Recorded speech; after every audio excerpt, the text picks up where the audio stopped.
friends, welcome. I am Dalvi.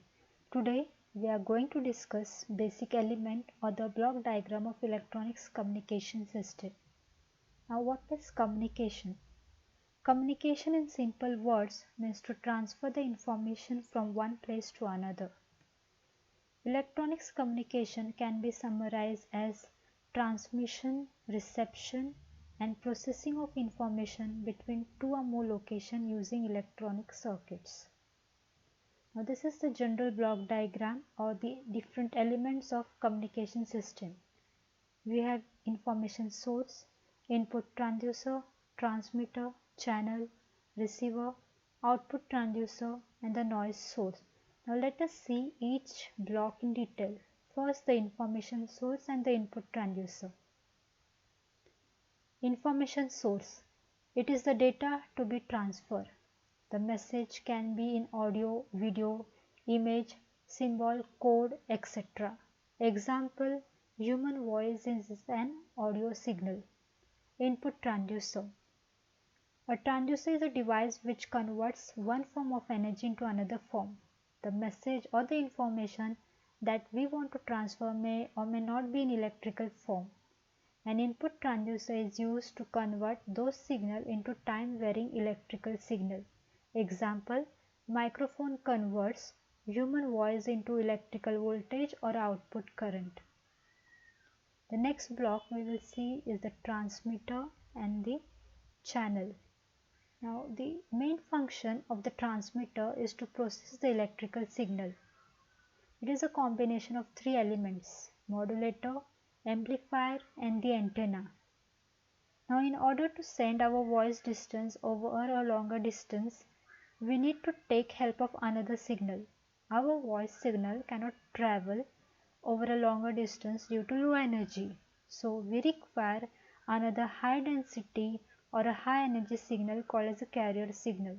So what a modulator does is it changes one of the parameter or a characteristic of the carrier signal, which can be amplitude, frequency, or a phase in accordance to message signal, and this process is called as a modulation, and the device which achieves this is called as a modulator. Now in order to send our signal over a longer distance, again it should have a sufficient energy. So what the amplifier does is it enhances or strengthens the quality of the signal. Antenna converts electrical signal into electromagnetic waves, since electromagnetic waves can travel the longer distance. Next block is the channel. Now the medium through which the message travels from transmitter to receiver is the channel. It can be wire or a wireless. Example, air, copper cable, coaxial cable, optical fiber, etc.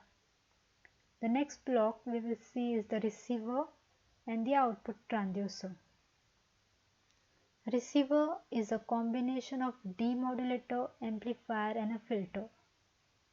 The main function of the receiver is to reproduce the message signal in an electrical form from the distorted received signal. Demodulator function exactly opposite of modulator. Demodulator extracts the original information back. Again here the amplifier is used to strengthen the weak signal. Filter is used to remove the noise and the interference signal. Filter can be low pass, band pass, or a high pass. Output transducer. Output transducer converts electrical signal into non-electrical form. Example, loudspeaker converts electrical signal into a voice signal. The next block we will see is the noise. Now let us see what is noise. Noise is an unwanted signal which interferes with the original message and corrupt the message. Example, the hiss sound in a radio receiver, burst sound of telephone conversation, flicker sound in a television are some kind of noise. Noise signals are mostly random in nature. The noise can be originated through some external source or through some internal source. Now let us see each source in a brief. External source, example, the atmospheric noise caused by the lightning, discharge in thunderstorms, or any natural disturbance, solar noise, or it can be an industrial noise also. Internal noise source can be classified into different ways in which they are originated. Short noise. Short noise is produced due to random emission of electrons from the cathode. Partition noise is produced when the circuit gets divided into two or more paths. Low frequency noise, known as a flicker noise, is a type of noise mostly observed below few kilohertz range.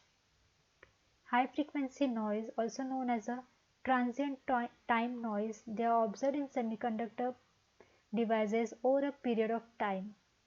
Thermal noise, also called as a white noise or a Johnson noise, mostly observed in a resistor or a resistive sensitive component. So this was all about today's topic. Hope this information was useful. See you in the next one. Thank you.